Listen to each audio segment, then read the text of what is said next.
पुष्पा झुकेगा नहीं साला। पुष्पा 2 में ये डायलॉग मारकर अपने लाखों फैंस के दिलों को जीत लेने वाले सुपरस्टार एक्टर अल्लू अर्जुन को झुकना भी पड़ा और जेल भी जाना पड़ा।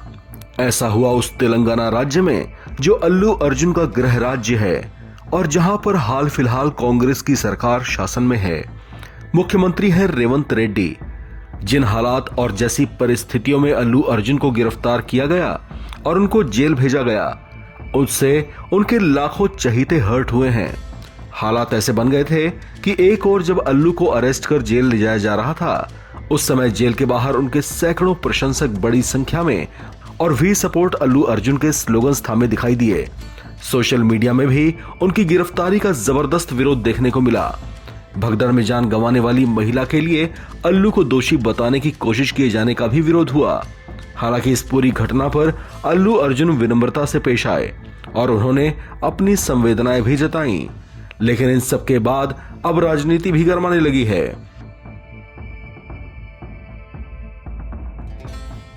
अब इस पर केंद्रीय मंत्री अश्विनी वैष्णव की ओर से एक उबलता हुआ बयान आया है।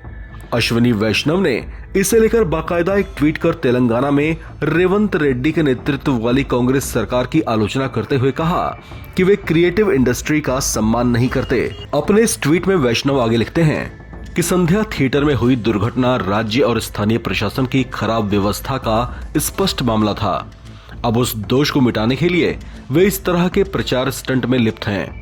तेलंगाना सरकार को लगातार फिल्मी हस्तियों पर हमला करने के बजाय प्रभावित लोगों की सहायता करनी चाहिए और उस दिन व्यवस्था करने वालों को दंडित करना चाहिए। ये देखना भी दुखद है कि कांग्रेस के सत्ता में आने के 1 साल के भीतर ये एक सामान्य बात बन गई है।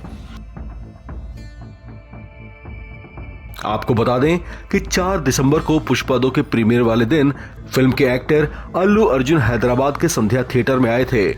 उनके वहां आने की खबर सुनकर बड़ी संख्या में लोग थिएटर के बाहर जमा हो गए थे। उनके पहुंचते ही अचानक जमा भीड़ बेकाबू हो गई और अचानक वहां भगदड़ मच गई। इसकी चपेट में कई लोग आए थे। बहुत से लोग उस दौरान घायल हुए, जबकि एक महिला की मौत भी हो गई।